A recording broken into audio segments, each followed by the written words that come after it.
গত কয়েক মরশুম ধরে ভারতীয় ফুটবলে মোহনবাগানের সাফল্য প্রশ্নাতীত।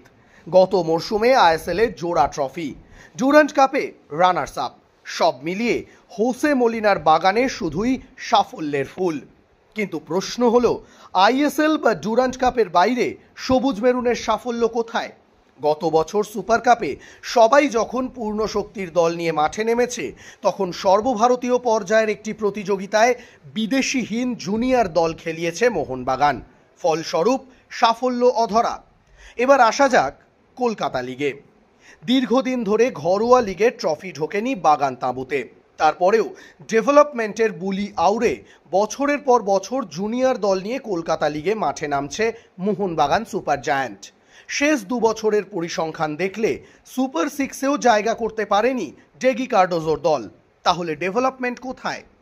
একমাত্র ব্যতিক্রম আরএফডিএল।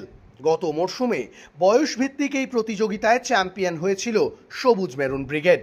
কিন্তু এই বছর কলকাতা লিগে মোহনবাগানের হতশ্রী পারফরম্যান্স ম্যানেজমেন্টের দায়িত্ব নিয়ে প্রশ্ন তুলে দিচ্ছে।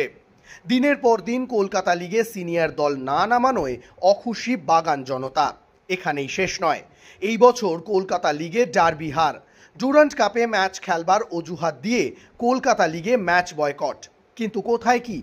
যে ডুরান্ড কাপ খেলার জন্য কলকাতা লিগে ম্যাচ বয়কট করল মোহনবাগান, সেই ডুরান্ড কাপেই ডার্বি হেরে ছিটকে যেতে হলো হোসে মলিনার দলকে।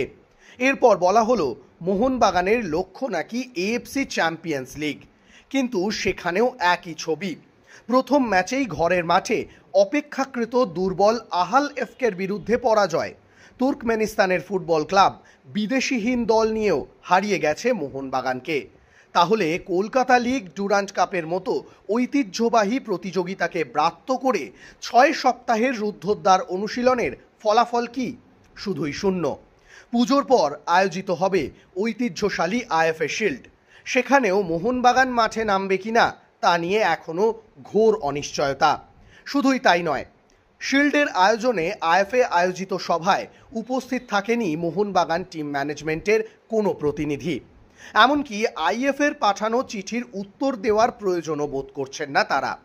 যে শিল্ডের ইতিহাস বাগান সমর্থকদের গর্বিত করে, সেই প্রতিযোগিতাও আজ বয়কট করতে চলেছে মোহনবাগান সুপার জায়ান্ট। কিন্তু কেন? কারণ যদিও অজানা। এই বছর আইএসএল কবে হবে জানা নেই। সুপার কাপের আগে প্রস্তুতির সবথেকে বড় সুযোগ ছিল আইএফএ শিল্ড। ভারতীয় ক্লাবগুলির কাছে সেই সুযোগও করে দিয়েছিল আইএফএ। 4 বিদেশি নিয়েই শিল্ডে মাঠে নামতে পারবে প্রতিটি দল। তাহলে কেন শিল্ডে অংশগ্রহণ করবে না মোহনবাগান? উত্তর কিন্তু অজানা। এবার আসা যাক এএফসি চ্যাম্পিয়ন্স লিগ 2 এর কথায়। গত বছর ঘরের মাঠে প্রথম ম্যাচে রবসন কুলবের বিরুদ্ধে ড্র করার পর আর ইরানে ম্যাচ খেলতে যায়নি মোহনবাগান।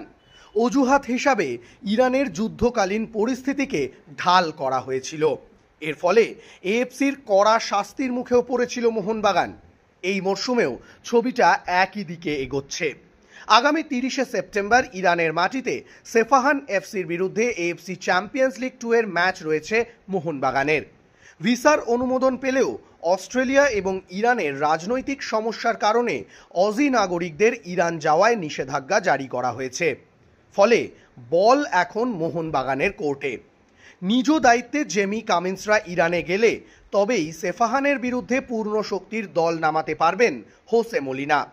যদিও সেই সম্ভাবনা প্রায় নেই বললেই চলে। তাহলে কি এই মরশুমেও এসিএল 2 এর ম্যাচ খেলবে না মোহনবাগান? তাই যদি হয়, তাহলে আবারও এএফসির শাস্তির মুখে পড়বে বাগান ব্রিগেড। এই বছর সুপার কাপে মোহনবাগান হয়তো পূর্ণ শক্তির দল খেলাবে, আর পড়ে রইল আইএসএল। প্রশ্ন একটাই, কোটি কোটি টাকা দিয়ে নামি দামি ফুটবলার সই করিয়ে নাম ভারী দল গঠন কি শুধুই আইএসএল খেলার জন্য? এই ঘটনাই যদি চলতে থাকে, তাহলে ভারতীয় ফুটবলের উন্নতি কি আদৌ সম্ভব? প্রতিটি ফুটবলার সারা বছর অপেক্ষা করে থাকেন দেশের হয়ে খেলার জন্য। এত কিছুর পরেও এএফসি চ্যাম্পিয়ন্স লিগ খেলার অজুহাত দেখিয়ে জাতীয় দলে ফুটবলার ছাড়েনি Mohun Bagan. Mohun Bagan super giant team ম্যানেজমেন্টের এই একরোখা মনোভাব আদতে ভারতীয় ফুটবলের উন্নতির পথে কি অন্তরায় হয়ে দাঁড়াচ্ছে না? উত্তর হয়তো সময়ই বলবে। কিন্তু বাগান ম্যানেজমেন্টের এই উদাসীনতাই এক রাশ প্রশ্ন তৈরি করে দিচ্ছে।